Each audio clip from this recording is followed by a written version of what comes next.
Good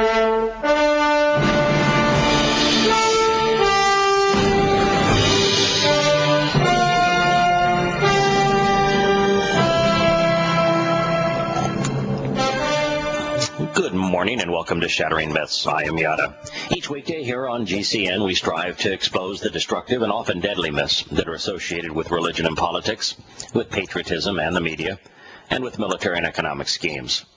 Instead of merely presenting the news, our mission is to understand what is actually occurring behind those headlines while predicting how the events they explain will shape our world over the next 15 or 20 years.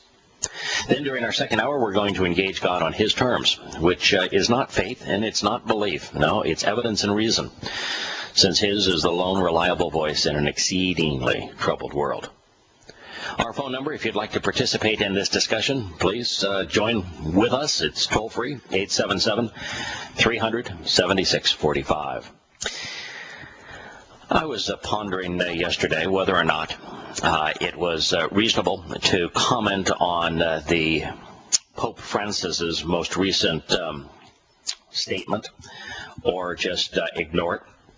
And then I saw the headlines first of the Los Angeles Times yesterday, and the picture that they showed of the event that I described briefly on the air yesterday, which was this long serpentine column of hundreds of people wide, stretching for miles, as the perfect depiction of the broad path actually having a serpentine or satanic imagery associated with it.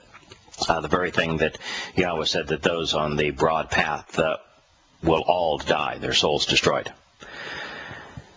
And then I read the caption underneath it, and it wasn't a million people, but an estimated 3 million people that not only showed up the night before for a prayer vigil, and not recognizing that God told them that if you're not Torah observant, I'm not listening to your prayer. In fact, your prayer is an abomination to me if you're not Torah observant.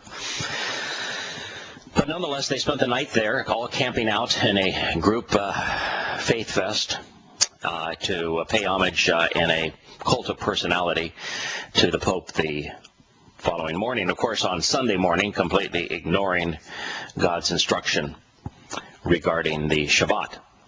They don't like the God that their Pope claims to represent. In fact, they despise him.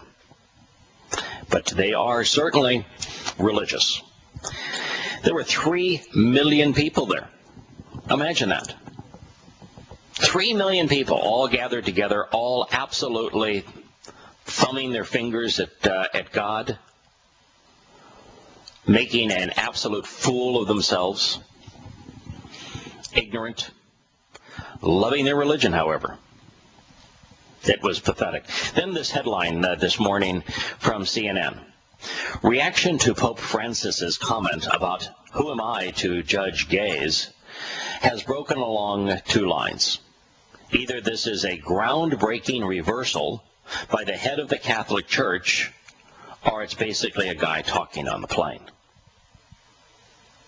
This was during his press conference on the way back from Rio de Janeiro to the modern-day epitome of Sodom and Gomorrah, the Vatican. When I read that, I said, you know, it's astonishing on 2 fronts that he'd make the statement, who am I to judge gays? The first front is that you're claiming to be, you know, the vicar on earth of God. And God makes it quite clear as to what he thinks about homosexuality. By the way, he only speaks of male homosexuality, and he says it's an abomination. Now, God's not fixated on it. Among the things that he says that are displeasing to him, the things that he encourages us not to do, homosexuality most certainly doesn't make the top 10 list. It's not etched in stone. It's very seldom mentioned. You know, it's kind of interesting that in the Torah, Prophets, and Psalms, there's very few actual references to sexuality. The the fixation on a certain type of sexuality is really found in the writings of Paul, who was, by his own admission, a sexual pervert. Yes, in Romans 7, read it. He claims that he was an uncontrolled libertine, a sexual pervert. But in the Torah, Prophets, and Psalms, there's one section where God says, I'm going to give you some advice here. Don't engage in bestiality. Don't engage in incest. Don't engage in homosexuality. It goes through a series of things that he says, these are not good behaviors for you. And of course they're not. They're counterproductive. And that's pretty much it. But how can you be someone whose institution claims is the spokesperson for God on earth and says you don't have the capacity to judge on something that God has made a clear and unequivocal statement on? Aren't you supposed to be representing what he has to say? I mean, I can judge homosexuality. God doesn't like it. I'm not imposing my opinion. That's not my conclusion. Just conveying what he said.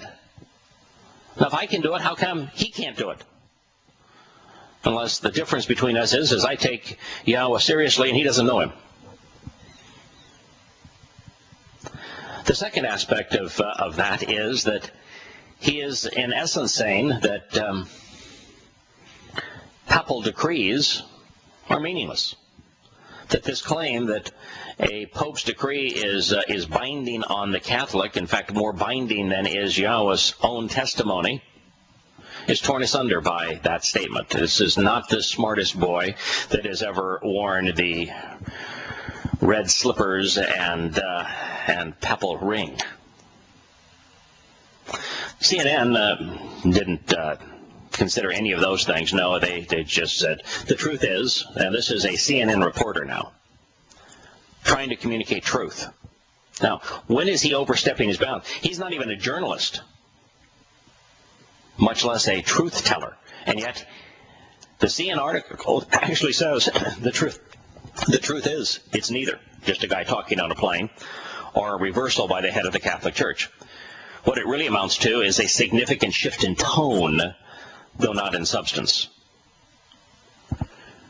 Now, we're talking about one of the most egregious problems of Roman Catholicism. That is that believing Paul, as opposed to Yahowah, they make service strictly a male affair, and that the males cannot even be married. Yahowah encourages marriage, Paul discourages it, they side with Paul. And when you are appealing only to unmarried men, you're going to get a disproportionate number of those men are going to be homosexual. Society as a whole, probably 2%. In the Roman Catholic Church, where they only are open to unmarried young men, it's probably 5 times that number, could even be higher than that, maybe 10 times that number, could be 20% of the total, wouldn't be surprised. And while there is, to my knowledge, no overwhelming connection between homosexuality and pedophilia, that now, while I think that at least from the cases that I have read and the research that I've done, that a homosexual male is more likely to, per capita, to commit a pedophilic act than a heterosexual male. Because there are so many heterosexual males than there are homosexual males, the overall numbers are probably skewed towards the heterosexual male committing acts of pedophilia. Like, for example, Muhammad was heterosexual and he was a pedophile. But the biggest crisis in the Roman Catholic Church is still not only priests committing pedophilic acts against young Catholic boys, but about the church covering it up. And so this is not a subject that the Roman Catholic Pope, the leader of that church, can say, who am I to judge? If you stop being judgmental, then you end up exonerating bad behavior. I mean, that is why political correctness is so destructive. It discourages people exercising good judgment, being discerning. And the moment you stop being discerning, you can't be moral.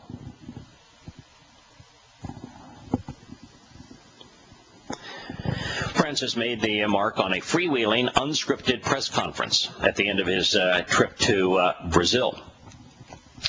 And virtually everything this guy has said, unscripted, has shown that he really isn't very smart. He does not understand what that job entails. This is what he was asked when he was queried about the gay lobby that he has admitted exists in the Vatican. So his comments say that being homosexual is no big deal, doesn't care. Lobbying, he cares about that.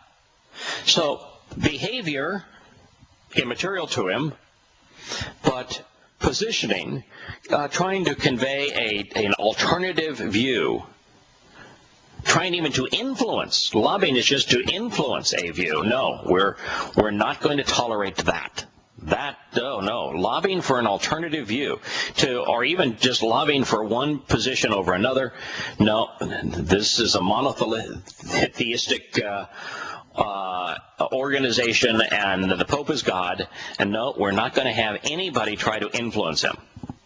So he says, when I meet a gay person, I have to distinguish between them being gay and being part of a lobby. He said in a reply, if they accept the Lord, who is Satan, and have goodwill, as defined by whom am I to judge them? They shouldn't be marginalized. There is no reason to marginalize anyone because of behavior unless their behavior affects others. Now, in the case of the Roman Catholic Church, they have a problem. Their priests have committed hundreds of thousands of acts of pedophilia. And it's the overwhelming preponderance of it is homosexual pedophilia of gay priests against little boys. They need to be marginalized. I mean, there is nothing more obvious than that is a serious problem. They need to be marginalized. But no, that's not. We're not going to consider that as a reason to marginalize them. All I want to know as Pope is are they trying to influence something? Because we don't want any influence around here. No, it's our way or the highway. I'm Yahowah. We'll return with Shattering Myths in a moment.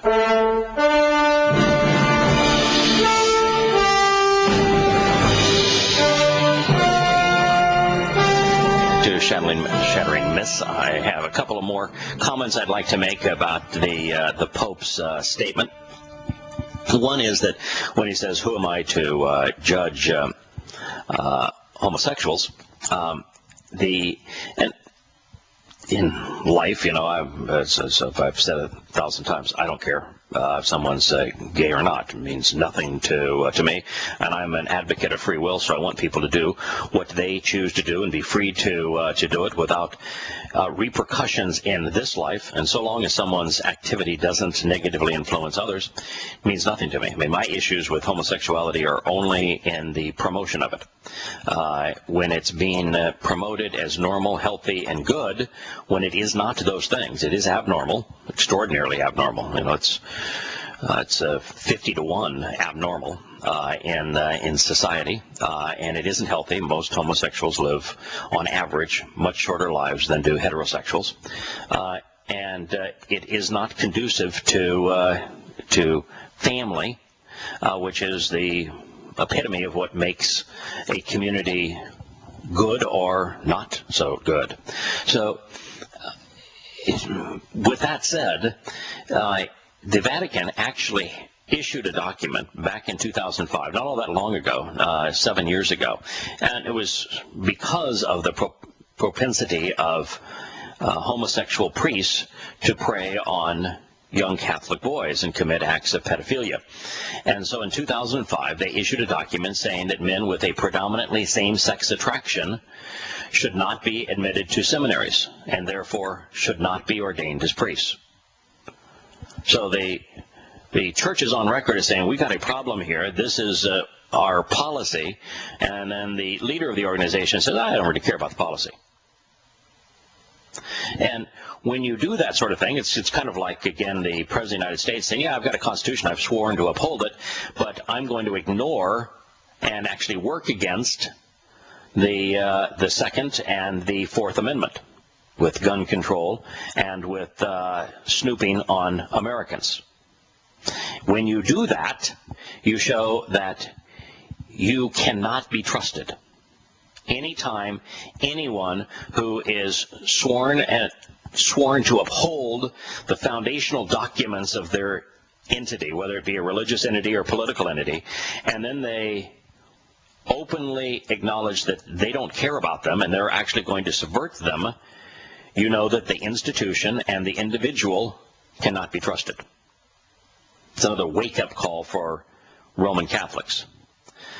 The second statement that he made relative to this is that he confirmed there would be a continual ban on women being priests. So he's willing to judge based upon sex. Oh, no, if you're a woman, you ain't coming in. But he's not willing to judge based upon sexuality. Pretty warped, huh? Turning to another extraordinarily warped and sad story, CNN brings us this from the trial of PFC Bradley Manning. After spending 3 years in custody, the man accused of the largest leak of classified information in U.S. history will learn today whether or not he has been found guilty of aiding the enemy. Now, the real issue here, folks, is who is the enemy? The documents that were released were State Department communiques that embarrassed the U.S. government because of the activities of the U.S. government. They were embarrassing to the U.S. government because of our attitude, because of our approach to things. The U.S. government, the more you know about the U.S. government, the more disgusted you would be by it. And that's what these documents did. They said the U.S. government is consistently manipulating and lying and deceiving, and that it has no moral core.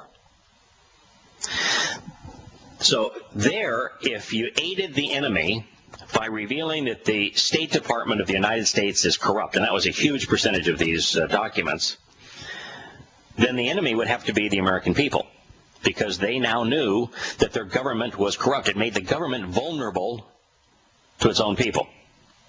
The second group of documents was regarding the strategy the U.S. military deployed in Iraq.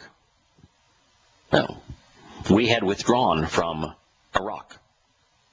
Ancient history.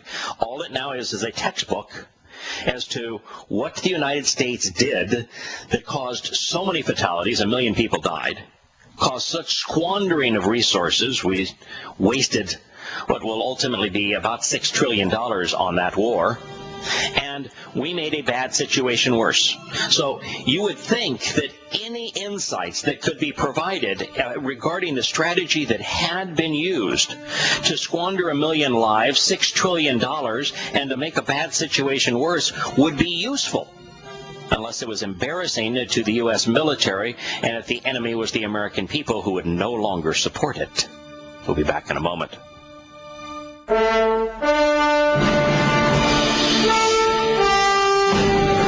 To Shattering Myths, talking about the documents that Bradley Manning released, and at the time they were released, I called it the last best hope for America. Of course, the country just yawned at the documents. What the documents proved is what I have been saying on the show, which is the American government ought not be trusted. It is rotten to the core. That this idea of patriotism is misplaced. They do not deserve it. They do not earn it. When you understand what the State Department and the military leaders and politicians are actually doing behind the scenes, what they don't want disclosed, you'd be repulsed by it. And that was the nature of those documents. So there were three sets of documents. The first was the documents from the State Department. And what they showed is how manipulative we are and how the United States would say one thing when we recognize that the opposite was true. So that only aided one enemy. And that is, if you think that the American people will lose confidence in their government when they know that their government isn't trustworthy, that's that first set. The second set of documents was, as I said, about the strategy used in the war in Iraq, which was at the time over. And so that would only aid the enemy if the enemy was the American people, and you required the American people to support the military as if the military was protecting your freedoms, as opposed to operating in a manner that was destructive to life, to property, and to the safety of America. And literally, invading Iraq was suicidal as it relates to the safety of America. The third set of documents was how was kind of a ground view of the war in Afghanistan.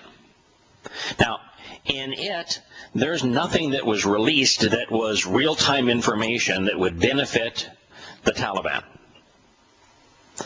In it, it was just strictly, here is a view of what has happened in Afghanistan, which is a place that we never should have been, that we shouldn't be at this day, that we have no chance of fixing.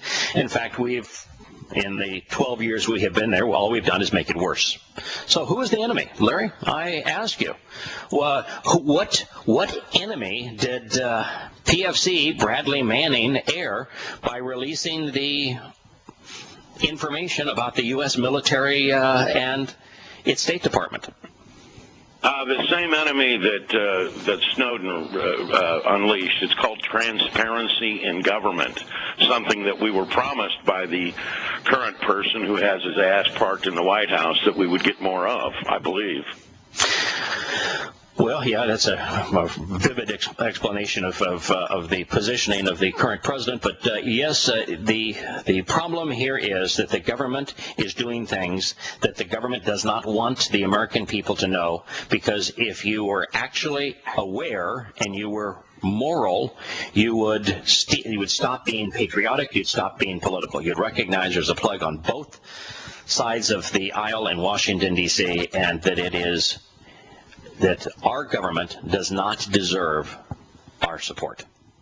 No, I mean, that's correct. If our government was transparent, if people really saw, how political actors and those who manipulate them enrich themselves at the cost of freedom, at the cost of lives, at the cost of any form of morality whatsoever, of course it would take a maniac to get behind that. Yeah, Bradley Manning says, I believe that if the public was made aware of the data that was released, it would start a public debate on the wars.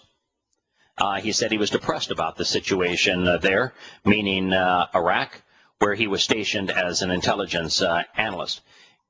That's the bottom line here, is that if people are informed and they're rational and they have a will to know the truth, to understand what's happening, and to respond in a moral, reasonable way, information is king. And in this particular case, he knew what you and I know, that if people are given good information and they genuinely want to examine it and consider it and to evaluate it, exercising good judgment, that they're prepared to make a reasonable conclusion or decision or choice.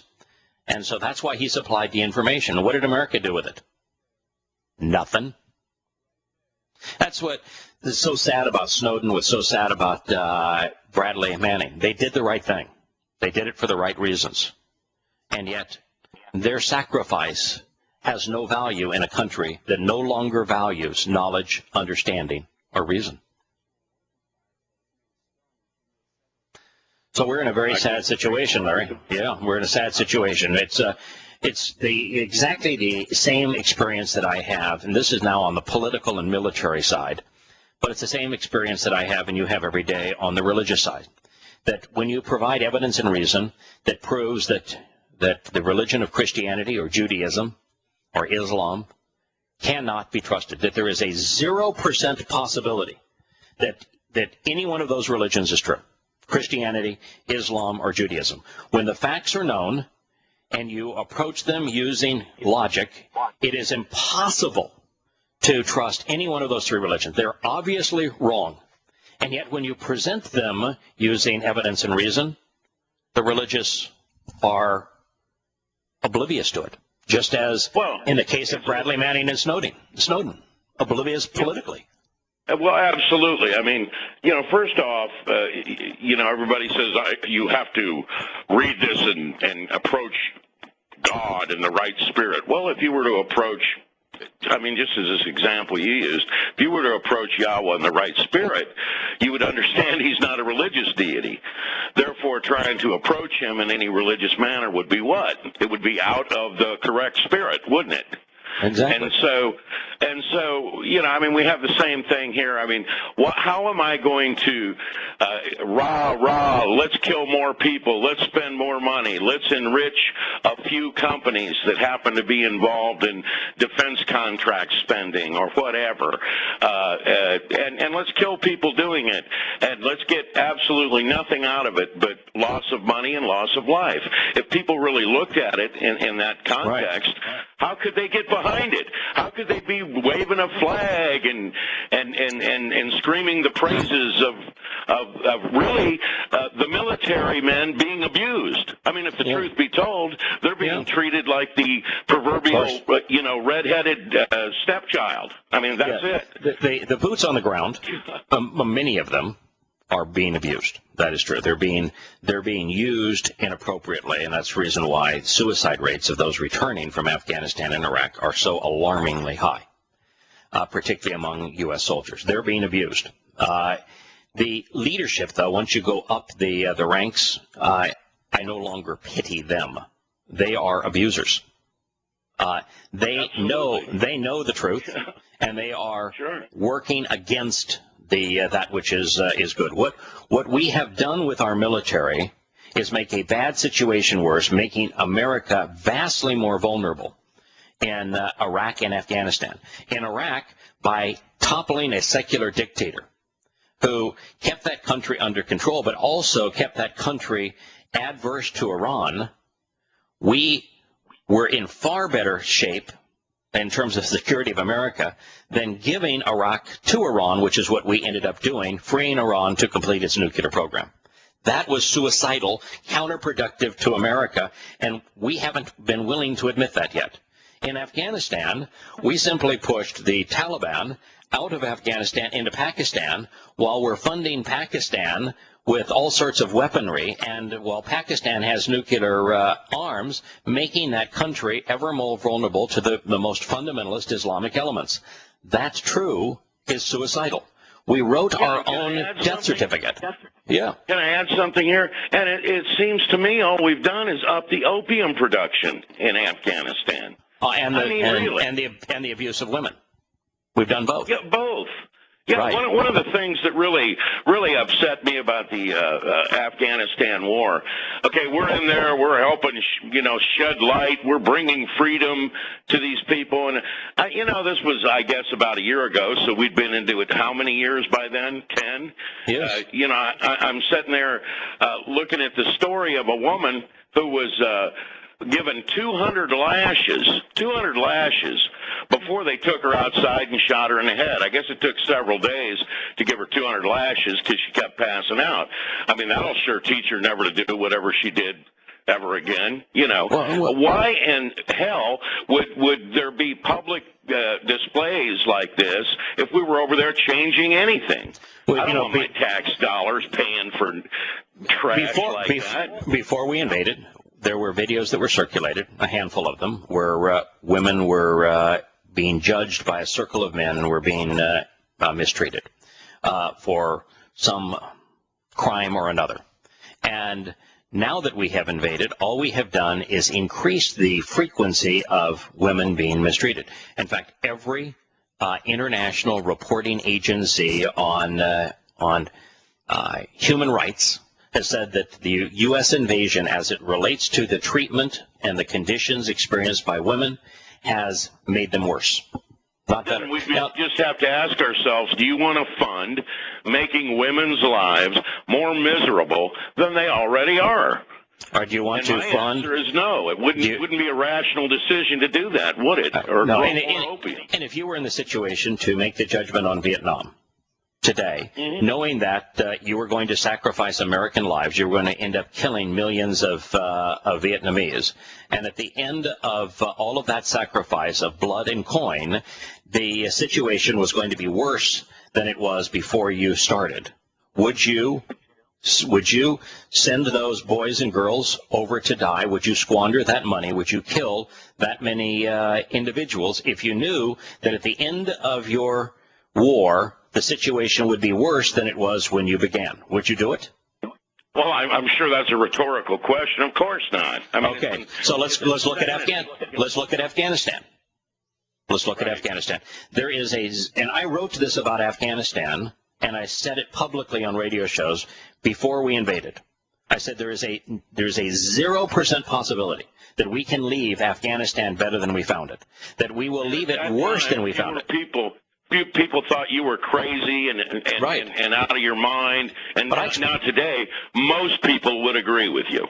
Yes, I mean, the facts are, and the U.S. military has actually acknowledged it as in internal documents. It was part of the documents that Bradley Manning released, is that the U.S. military 4 or 5 years ago wrote an internal document and said there is no way to prevail in Afghanistan. None. And so we know for certain that we will leave Afghanistan worse than we found it. So why did we sacrifice the lives? Why did we sacrifice the money? What moral reason can there be to squander blood and coin to make a bad situation worse? And why are we still there under these circumstances? That's what those documents gave Americans the opportunity to see. And yet most yawn and ignore them. We'll return with Shattering Myths after the commercial break.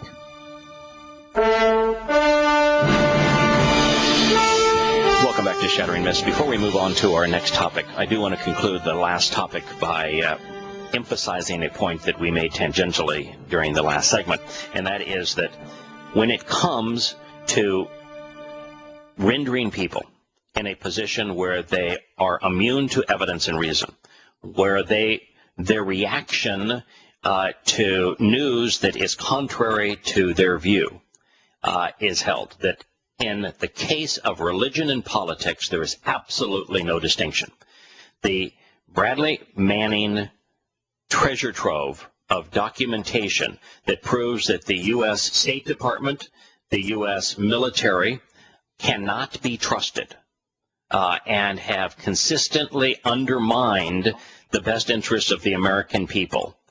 That information, properly evaluated and reviewed, exercising good judgment, will render the conclusion that you ought not be patriotic or political.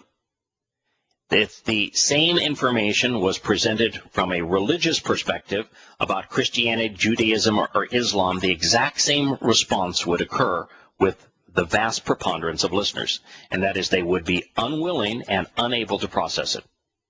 In this way, religion and politics are the same. I have one more news story here, Larry. From Reuters, President Barack Obama is going to propose a grand bargain for middle-class jobs on Tuesday, that's today, that would cut the U.S. corporate tax rate and use billions in revenues generated by a business tax to fund projects aimed at creating jobs. Now, think of that statement. First of all, it's a grand bargain because he's a grand leader. But you're going to cut the U.S. tax rate, and you're going to, by increasing taxes. You're going to increase, that's exactly what he said. They're going to increase business taxes to cut the corporate tax rate so as to create jobs. Now, how could you say something that's duplicitous? Now, it's amazing here.